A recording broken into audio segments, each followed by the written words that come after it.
ಅಕ್ಷರ ಚಾಟಿ ತೊಗೊಂಡು ಶಕುಂತಲನ ಬಡೀತಿದ್ದಾಳೆ. ಅವ್ರನ್ನ ನೋಡ್ತಿದ್ದಾಳೆ ವಿನಃ ತ್ರಿಷಾ ಅವ್ರಿಗೆ ಯಾವುದೇ ಅಡ್ಡಿಯನ್ನು ಪಡಿಸ್ಲೇ ಇಲ್ಲ.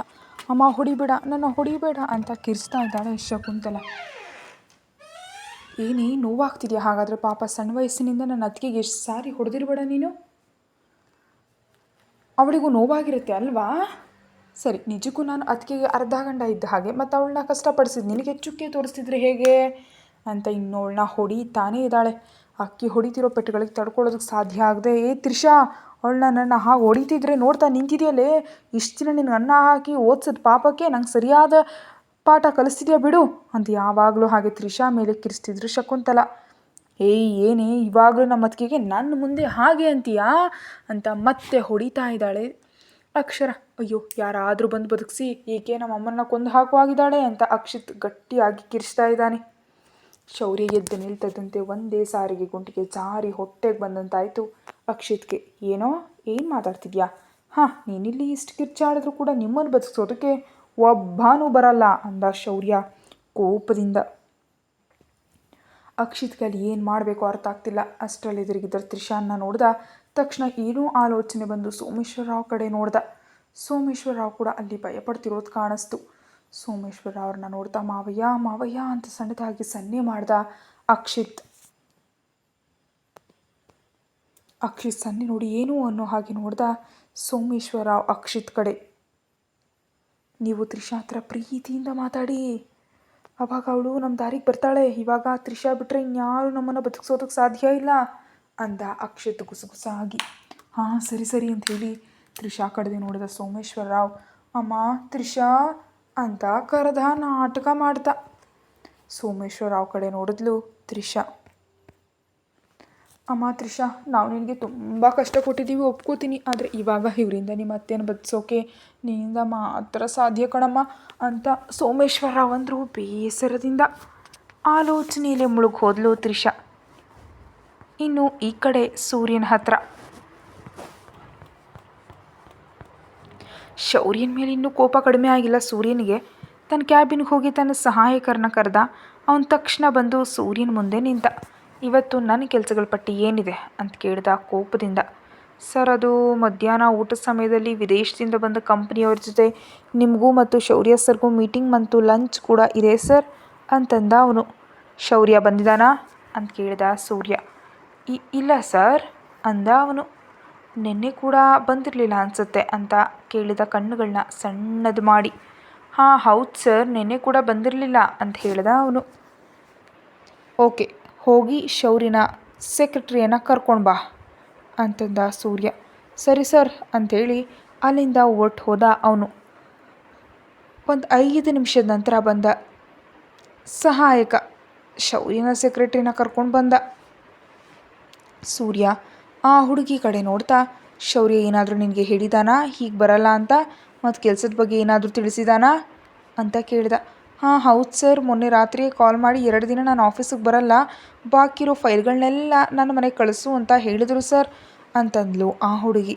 ಏನು? ಓಕೆ ಸರಿ ಅಂತ ಹೇಳಿ ಅವ್ರನ್ನ ಅಲ್ಲಿಂದ ಕಳಿಸ್ಬಿಟ್ಟ. ಇವತ್ತು ಅತ್ತೆ ಮಾಮ ಅಕ್ಷರ ಕೂಡ ಅಲ್ಲಿಗೆ ಹೊಟ್ಟಿದ್ದಾರೆ. ಮತ್ತು ಈ ಶೌರ್ಯನಿಗೆ ಅಲ್ಲಿ ಏನು ಕೆಲಸ? ಆದರೂ ತ್ರಿಷಾ ಅಂದರೆ ಇಷ್ಟ ಇಲ್ಲ ಅಂತಾನೆ, ಆದರೆ ಅವಳ ಜೊತೆ ಇದ್ದರೆ ಸಮಯ ಹೋಗೋದೇ ಗೊತ್ತಾಗಲ್ಲ ಅನಿಸುತ್ತೆ ಅಯ್ಯ ಅವ್ರಿಗೆ.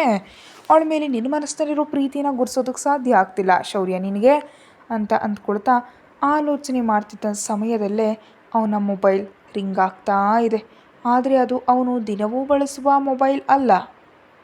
ಆ ಮೊಬೈಲ್ ಕೈಗೆ ತೆಗೆದುಕೊಳ್ತಿದ್ದಂತೆ ಅವನ ಕಣ್ಣುಗಳು ಕೋಪದಿಂದ ಕೆಂಪುಗಾಗ್ಬಿಟ್ವು. ಹಲೋ ಅಂದ ಸೂರ್ಯ. ಡಾರ್ಕ್ ಅನ್ನುತ್ತಾ ಯಾರೋ ಏನೋ ಹೇಳಿದ್ರು ಸೂರ್ಯನಿಗೆ. ಎಲ್ಲವನ್ನು ಕೇಳಿದ ಸೂರ್ಯ ಓಕೆ ನಾನೇ ಬರ್ತಿದ್ದೀನಿ ಅಂತ ಹೇಳಿ ಕಾಲ್ ಕಟ್ ಮಾಡಿ ತಕ್ಷಣವೇ ತನ್ನ ವೈಯಕ್ತಿಕ ಅಂದರೆ ಶೌರ್ಯನಿಗೂ ಕಾಲ್ ಮಾಡಿ ಬರೋದಕ್ಕೆ ಹೇಳಿ ತನ್ನ ಡ್ರೆಸ್ಸಿಂಗ್ ರೂಮ್ಗೆ ಹೋದ ಸೂರ್ಯ. ತನ್ನ ಬಟ್ಟೆ ಧರಿಸಿರೋ ಶೈಲಿಯನ್ನು ಪೂರ್ತಿಯಾಗಿ ಬದಲಾಯಿಸಿದ ಸೂರ್ಯ. ಡೀಸೆಂಟ್ ಲುಕ್ನಿಂದ ಸ್ವಲ್ಪ ವೈಲ್ಡ್ ಲುಕ್ ಬರೋ ಹಾಗೆ ಬಟ್ಟೆ ಧರಿಸಿ ತನ್ನ ಮುಖದ ಮಾಸ್ಕ್ ತೊಗೊಂಡು ಅಷ್ಟರಲ್ಲೇ ಹೆಲಿಕಾಪ್ಟರ್ ಬಂತು ಅಂತ ಹೇಳಿದ್ರಿಂದ ಅಲ್ಲಿಂದ ಓಟ್ ಹೋದ ಸೂರ್ಯ. ಮತ್ತು ಡಾರ್ಕ್ ಕಿಂಗ್ಡಮ್ನಲ್ಲಿ ತನ್ನ ಮನುಷ್ಯ ಕಾಲ್ ಮಾಡಿದ್ರಿಂದ ರಿಸೀವ್ ಮಾಡಿ ನಾನು ಬರ್ತಿದ್ದೀನಿ, ಆಗಲೇ ಹೊರಟಿದ್ದೀನಿ ಅಂದ ಸೂರ್ಯ ಭಾರವಾದ ಧ್ವನಿಯಲ್ಲಿ. ಅದಲ್ಲ ಸರ್, ಗೋಸ್ಟ್ಗೆ ಕೂಡ ಮಾಹಿತಿ ಕೊಟ್ಟರೆ ಅಂತಂದ ಅವನು. ಅವಶ್ಯಕತೆ ಇಲ್ಲ, ಇಂಥ ಸಣ್ಣ ಸಣ್ಣ ವಿಷಯಗಳಿಗೆಲ್ಲ ಗೋಸ್ಟ್ ಹತ್ರ ತೆಗೆದುಕೊಂಡು ಹೋದರೆ ಮತ್ತೆ ನಾನಿರೋದು ಯಾಕೆ, ಇಲ್ಲ ನಾನೇ ಇದನ್ನು ಹ್ಯಾಂಡಲ್ ಮಾಡ್ತೀನಿ ಅಂತ ಹೇಳಿ ಕಾಲ್ ಕಟ್ ಮಾಡಿ ಹೆಲಿಕಾಪ್ಟರ್ನಲ್ಲಿ ಹೊರಟ ಸೂರ್ಯ. ಇಲ್ಲಿ ಶೌರ್ಯನಿಗೆ ಸೂರ್ಯ ಹೆಲಿಕಾಪ್ಟರ್ನಲ್ಲಿ ಡಾರ್ಕ್ ಕಿಂಗ್ಡಮ್ಗೆ ಹೊರಟಿದ್ದಾನೆ ಅಂತ ಆಗಲೇ ಮಾಹಿತಿ ಬಂದ್ಬಿಡ್ತು. ಆದರೆ ಶೌರ್ಯನ ಕಣ್ಣುಗಳಲ್ಲಿ ಸೂರ್ಯನಿಗಾಗಿ ಆತಂಕ ಕಾಣಿಸ್ತಿಲ್ಲ, ಒಂದು ವ್ಯಂಗ್ಯದ ನಗು ಕಾಣಿಸ್ತು. ಸೋಮೇಶ್ವರವ್ ಮಾತಾಡಿದ ಮಾತುಗಳಿಗೆ ಕರಗ್ತಾ ತ್ರಿಷಾ ಮೆಲ್ಲಗೆ, ಶೌರ್ಯ ಅವರೇ, ಅಕ್ಕಿಯವ್ರ ಕೈಯಿಂದ ಹೊಡೆಸ್ಬೇಡಿ ಅಂದ್ಲು ಮೆಲ್ಲಗೆ ವಿನಂತಿಸ್ತಾ. ಆ ಮಾತಿಗೆ ಆಶ್ಚರ್ಯದಿಂದ ನೋಡಿದ್ರು ಅಕ್ಷರ ಮತ್ತು ಶೌರ್ಯ ತ್ರಿಷಾ ಕಡೆ. ಏನು, ಏನಾದರೂ ಹುಚ್ಚ ನಿನಗೆ? ನಿನ್ನ ಇಷ್ಟೊಂದು ಕಷ್ಟಕ್ಕೆ ಸಿಲುಕಿಸಿದ್ರೆ ಅವ್ರನ್ನ ಹೇಗೆ ಬಿಡಬೇಕು, ಹಾಂ ಹೇಳು ಅಂತ ಕೇಳಿದ ಶೌರ್ಯ ಕೋಪದಿಂದ. ಅವ್ರನ್ನ ಬಿಟ್ಟು ತ್ರಿಷಾ ಹತ್ರ ಬರ್ತಾ, ಕಂದ ಅವಳಿಗೆ ಏನೂ ಗೊತ್ತಿಲ್ಲ, ನೀವು ನಿಮ್ಮ ಕೆಲಸ ನೋಡಿ, ತ್ರಿಷಾ ನೀನು ಬಾ ನನ್ನ ಹತ್ರ ಅಂದರು. ಅಷ್ಟರಲ್ಲೇ ಅಲ್ಲಿಗೆ ಬಂದ ಶಾರದಾ ಅವರು. ಅದಲ್ಲಮ್ಮ ಅಂತೇನು ಹೇಳೋದಕ್ಕೆ ಹೋಗ್ತಿದ್ರೆ ತ್ರಿಷಾ ಕಡೆ ಸೀರಿಯಸ್ ಆಗಿ ನೋಡ್ತಿದ್ದ ಶೌರ್ಯ. ಹೋಗೋದು ಕೇಳಿದ್ರೆ ಅರ್ಥ ಆಗ್ತಿಲ್ವಾ ತ್ರಿಷಾ ನಿನಗೆ ಅಂತ ಕೇಳಿದ ಶೌರ್ಯ ಸೀರಿಯಸ್ ಆಗಿ ನೋಡ್ತಾ. ಆ ಪೆಟ್ಟಿಗಿನ್ನು ಮರು ಮಾತಾಡದೆ ಅಲ್ಲಿಂದ ಓಟ್ ಹೋದ್ಲು ತ್ರಿಷಾ.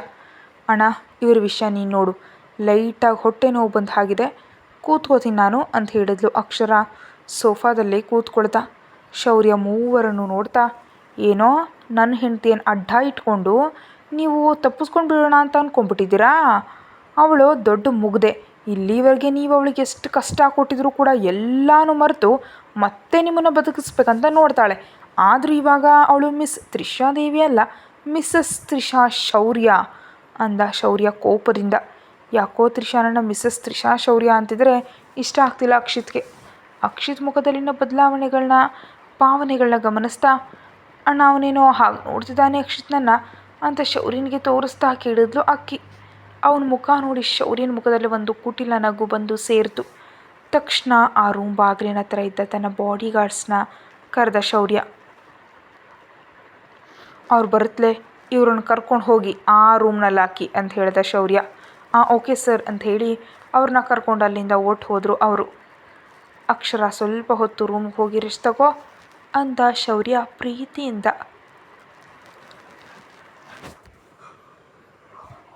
ಸರಿ ಅಣ್ಣ ಅಂದ್ಲು ಅಕ್ಷರ. ತ್ರಿಷಾ ಏನೋ ಅಕ್ಷಿತ್ ಅವರ ವಿಷಯ ಮರೆತು ಶಾರದಾ ಅವ್ರ ಜೊತೆ ಮಾತಾಡ್ತಾ ಉಳಿದುಕೊಂಡ್ಳು. ಶೌರ್ಯ ತ್ರಿಷಾ ಹತ್ರ ಹೋದ. ಅಲ್ಲಿ ತನ್ನ ತಾಯಿಯ ಮಡಿಲಲ್ಲಿ ತಲೆ ಇಟ್ಕೊಂಡು ಆಕೆ ಜೊತೆ ಮಾತಾಡ್ತಿದ್ದ ತ್ರಿಷಾನನ್ನು ನೋಡ್ತಿದ್ದಂತೆ ಶೌರ್ಯನ ಮನಸ್ಸೆಲ್ಲ ಪ್ರಶಾಂತವಾಗಿ ಬದಲಾಗಿ ಹೋಯಿತು. 1-2 ನಿಮಿಷ ಹಾಗೆ ಇದ್ದು ಮತ್ತೆ ಹೊರಗಡೆ ಹೋದ. ಬೇರೆ ಪೈಲಟ್ಗೆ ಕಾಲ್ ಮಾಡಿ ಸೂರ್ಯ ಇರೋ ಜಾಗಕ್ಕೆ ಹೊರಟ ಶೌರ್ಯ ಕೂಡ. ಅದೊಂದು ಸಣ್ಣ ದ್ವೀಪ, ಗಿಡ ಮರಗಳು ಏನೂ ಇಲ್ಲ ಆ ದ್ವೀಪದಲ್ಲಿ. ಕೇವಲ ದೊಡ್ಡ ದೊಡ್ಡ ಬಿಲ್ಡಿಂಗ್ಗಳು 4 ಇವೆ ಅಷ್ಟೆ. ಅಲ್ಲೇ ಇಳೀತಿದ್ದಂತೆ ತನ್ನ ಮುಖವನ್ನು ಮಾಸ್ಕ್ನಿಂದ ಕವರ್ ಮಾಡಿಕೊಂಡ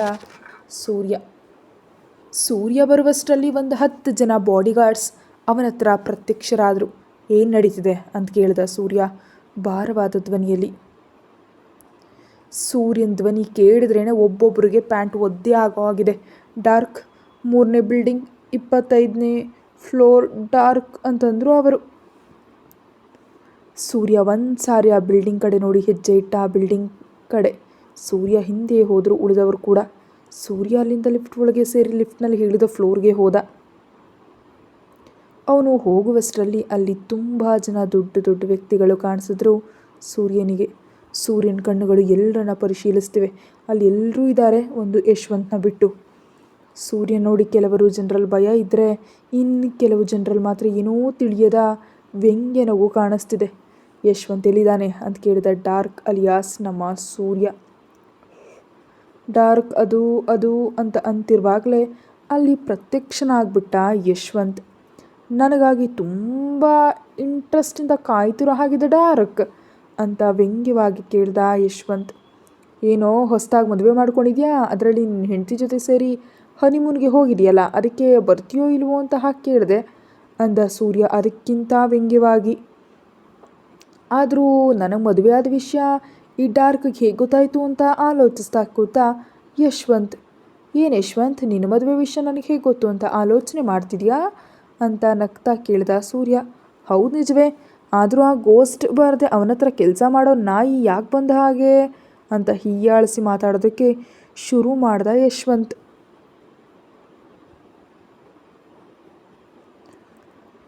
ಯಶವಂತ್ ಮಾತಾಡಿದ ಮಾತುಗಳನ್ನೆಲ್ಲ ಅಷ್ಟರೇ ಬಾಗಿಲಿನ ಇನ್ನೊಂದು ಕಡೆಯಿಂದ ಕೇಳ್ತಾ ಕೋಪದಿಂದ ಕೈ ಬಿಗಿದು ನಿಂತಿದ್ದ ಶೌರ್ಯ.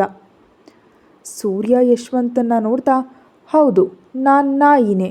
ನನ್ನ ಬಾಸ್ಗೆ ನಂಬಿಕಸ್ಥನಾಗಿಯೇ ಇರ್ತೀನಿ ಅಷ್ಟೇ ಹೊರತು ಹೀಗೆ ಇಲ್ಲಿರೋ ಕೆಲವು ಜನರು ಹಾಗೆ ಬೆನ್ನಿಗೆ ಇರಿಬೇಕು ಅಂತ ನೋಡಲ್ಲ ನಾನು ಅಂತ ಅಂತಿರುವಾಗಲೇ ಹಿಂದಿನಿಂದ ಒಬ್ಬ ಕತ್ತಿ ಹಿಡ್ಕೊಂಡು ಬಂದ. ಅಲ್ಲಿನ ಪರಿಸ್ಥಿತಿ ಊಹಿಸಿದವರೆಲ್ಲರೂ ಅಲ್ಲಿಂದ ಹೊರಗಡೆ ಹೊರಟು ಹೋದರು. ಒಳಗಡೆ ಅಷ್ಟರವರೆಗೂ ಅಡಗಿದ್ದಂಥ ಯಶವಂತ್ ಮನುಷ್ಯರು ಈಗ ಹೊರಗಡೆ ಬಂದರು. ಉಳಿದವರು ಹೊರಗಡೆ ಬರೋದನ್ನು ನೋಡಿ ಯಾರಿಗೂ ಕಾಣಿಸಿದ ಜಾಗದಲ್ಲಿ ಅಡ್ಕೊಂಡ ಶೌರ್ಯ. ಹೇಳಿದ್ನಲ್ಲೋ ನಾನು ನಂಬಿಕಸ್ಥ ನಾಯಿ ಅಂತ, ನೀನು ಮಾತ್ರ ನರಿ ಅಂತ ಅನ್ನುತ್ತಾ ಬಂದವನನ್ನು ಬಂದ ಹಾಗೆ ಹೊಡಿತಿದ್ದಾನೆ. ಏಯ್, ಮೊದಲು ಆ ನನ್ನ ಮಗನ ಬಂಧಿಸಿ ಅವನ ಮುಖಕ್ಕಿರೋ ಮಾಸ್ಕ್ ತೆಗಿರೋ ಅಂತ ಆರ್ಡರ್ ಮಾಡ್ದ ಯಶವಂತ್. ಸರಿ ಸರ್ ಅಂತ ಹೇಳಿ ಅವರು ಆ ಪ್ರಯತ್ನದಲ್ಲೇ ಬಿದ್ದರು.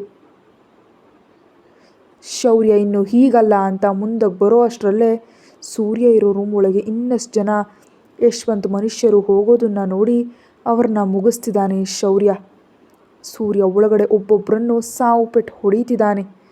ಒಂದೇ ಸಾತಿ ಸತ್ತು ಹೋಗೋ ರೀತಿ ಚಚ್ತಾ ಬಿದ್ದಿದ್ದಾನೆ. ಒಬ್ಬ ಮಾತ್ರ ಸೂರ್ಯನನ್ನು ಹಿಂದಿನಿಂದ ಬೆನ್ನಿನ ಮೇಲೆ ಹೊಡೆದ.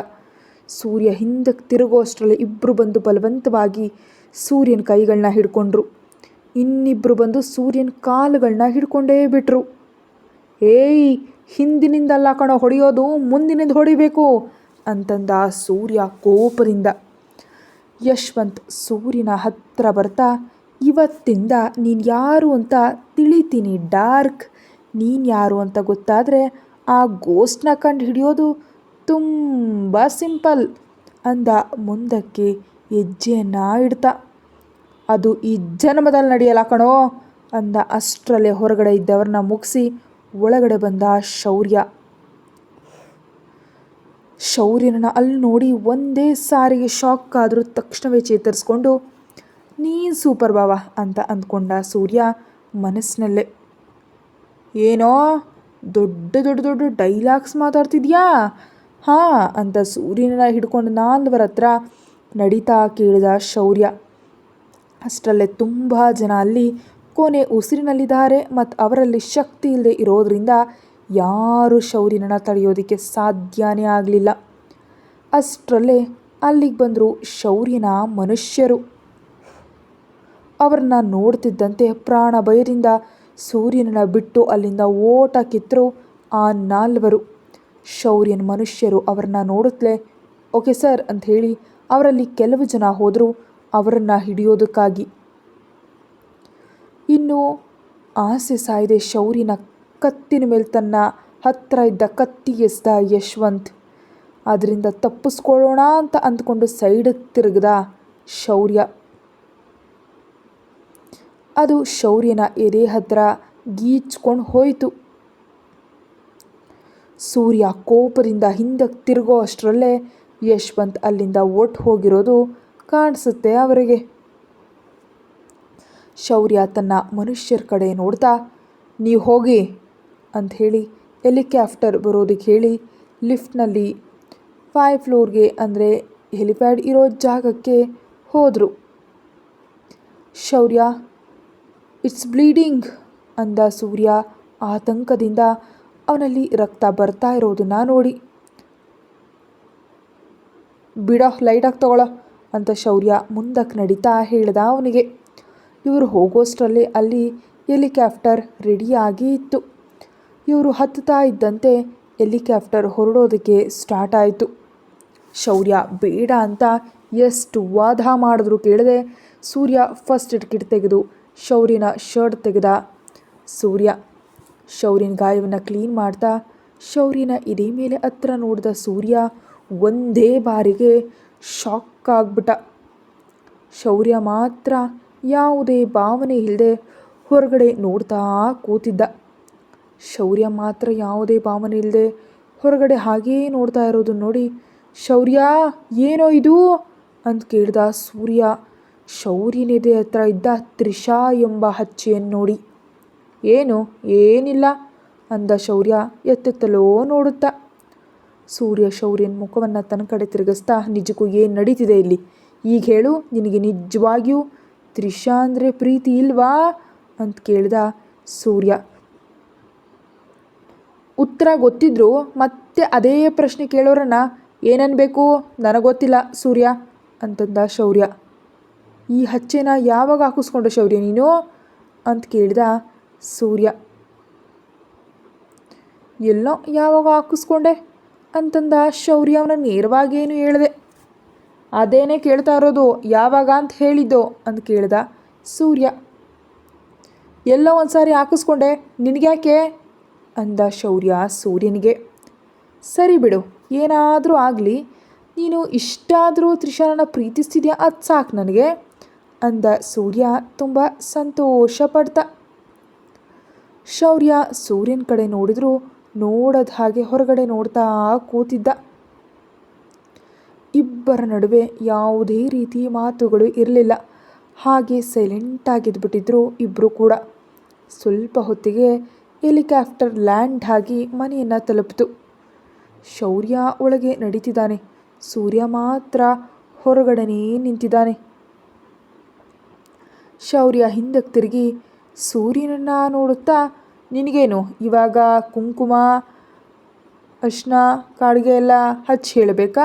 ಬಾ ಮುಚ್ಕೊಂಡು ಅಂತ ಹೇಳಿ ಒಳಗಡೆ ಹೋಗ್ಬಿಟ್ಟ. ಇವನು ನನ್ನನ್ನು ಬದುಕಿಸು ಅಂತ ಕೇಳ್ಕೊಳ್ತಾನೆ ಅಂತ ಅಂದ್ಕೊಳ್ಳೋದು ನನ್ನ ಮೂರ್ಖತನ. ಇವನಿಗಿರೋ ಅಹಂಕಾರದಿಂದ ಸಾಯಿಸ್ತಾನೆ. ಪಾಪ ನನ್ನ ತಂಗಿ ಹೇಗೆ ಸಹಿಸ್ತಾಳೋ ಏನೋ ಇವನನ್ನು ಜೀವನ ಪೂರ್ತಿ ಅಂತ ಅಂದ್ಕೊಳ್ತಾ ಆಲೋಚನೆ ಮಾಡ್ತಾ ಇದ್ದ. ಬರ್ತೀಯಾ ಇಲ್ವಾ ನೀನು? 2 ನಿಮಿಷದಲ್ಲಿ ಇಲ್ಲಿ ಇರಲಿಲ್ಲ ಅಂದರೆ ಡೋರ್ ಲಾಕ್ ಮಾಡಿಬಿಡ್ತೀನಿ. ಆಮೇಲೆ ರಾತ್ರಿ ಎಲ್ಲ ಹೊರಗಡೆ ಇರಬೇಕಷ್ಟೇ ನೀನು ಅಂತಂದ ಶೌರ್ಯ ತುಂಬ ಗಂಭೀರವಾಗಿ.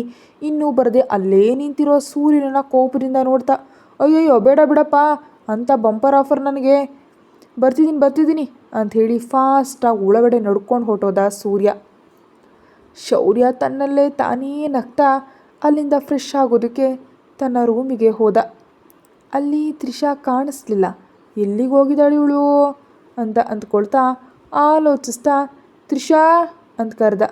ಸಾರಿ ಕಿರ್ಚಿದ ರೂಮ್ನಿಂದಲೇ. ಕೆಳಗೆ ಶಾರದಾ ಅವರ ರೂಮ್ನಲ್ಲಿ ಅವ್ರ ಜೊತೆ ಹರಟೆ ಹೊಡಿತಾ ಇದ್ದ ತ್ರಿಷಾಳಿಗೆ ಶೌರ್ಯನ ಕಿರ್ಚಾಟ ಕೇಳಿಸ್ಲೇ ಇಲ್ಲ. ಏ ತ್ರಿಷಾ ಅಂತ ಮತ್ತೆ ಕಿರ್ಚ್ದ. ಪ್ರಯೋಜನನೇ ಇಲ್ಲ. ಏನಿದು, ಎಲ್ಲಿಗೆ ಹೋಗಿದ್ದಾಳೆ ಅಂತ ಅಂದ್ಕೊಳ್ತಾ ಹೊರಗಡೆ ಬಂದು ತನ್ನ ಫ್ಲೋರೆಲ್ಲ ಹುಡುಕ್ತಾ ಎಲ್ಲೂ ಆಕೆ ಸುಳಿವೇ ಸಿಗ್ತಾ ಇಲ್ಲ. ಕೆಳಗೆ ಹೋಗಿ ಅಲ್ಲಲ್ಲಿ ನೋಡ್ದ, ಕಿಚನ್ನಲ್ಲೂ ನೋಡ್ದ, ಅಲ್ಲಿಯೂ ಕಾಣಿಸ್ಲಿಲ್ಲ ತ್ರಿಷಾ. ಎಲ್ಲಿಗೆ ಹೋಗಿದ್ದಾಳಪ್ಪ ಇವಳು ಅಂತ ಅಂದ್ಕೊಳ್ತಾ ಶಾರದಾ ಅವರ ರೂಮ್ ಕಡೆ ನಡೆದ. ಅಲ್ಲಿ ತನ್ನ ತಾಯಿಯ ಜೊತೆ ನಗ್ತಾ ಮಾತಾಡ್ತಿರೋ ತ್ರಿಷಾಳನ್ನು ನೋಡಿ, ಅಮ್ಮ ಇದು ಬಿಟ್ರೆ ಇನ್ಯಾರೂ ನೆನಪೇ ಇರಲ್ಲ. ಅರರೆ, ಗಂಡ ಬಂದಿದ್ದಾನಾ ಅಥವಾ ಏನಾದರೂ ತಿಂದಿದ್ದಾನಾ ಇಲ್ವಾ? ಏನೂ ಅವಶ್ಯಕತೆಯೇ ಇಲ್ಲ ಮೇಡಮ್ ಅವ್ರಿಗೆ ಅಂತ ಅಂದ್ಕೊಳ್ತಾ ಮತ್ತೆ ತ್ರಿಷಾ ಅಂತ ಕರೆದ. ಈ ಬಾರಿ ಕೆಳಗಿನಿಂದಲೇ ಕರೆದಿದ್ದರಿಂದ ತ್ರಿಷಾಳಿಗೆ, ಶಾರದಾ ಅವರಿಗೆ ಶೌರ್ಯನ ಮಾತುಗಳು ತುಂಬ ಚೆನ್ನಾಗಿ ಕೇಳಿಸಿದ್ವು. ಅಮ್ಮ, ಅವ್ರು ಬಂದು ಹಾಗಿದ್ದಾರೆ, ನಾನು ಹೋಗಿ ನೋಡಿ ಬರ್ತೀನಿ ರೀ ಅಂತ ಹೇಳಿ ಹೊರಗಡೆ ನಡೆದ್ಲು. ತ್ರಿಷಾ ಬರೋದನ್ನು ನೋಡಿ ತಕ್ಷಣ ಕಳ್ಳ ಶೌರ್ಯ ಓಡೋಗಿ ತನ್ನ ರೂಮ್ಗೆ ಹೊರಟೋಗ್ಬಿಟ್ಟ.